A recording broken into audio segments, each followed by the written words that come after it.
وإذا سمعوا ما أنزل إلى الرسول ترى أعينهم تفيض من الدمع مما عرفوا من الحق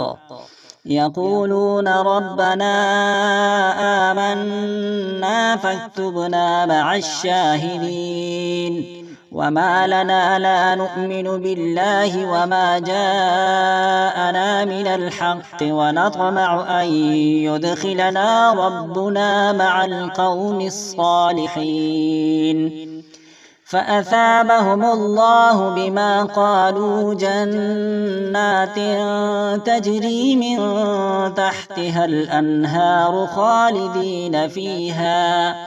وذلك جزاء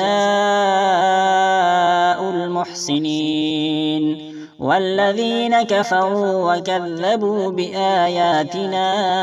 أولئك أصحاب الجحيم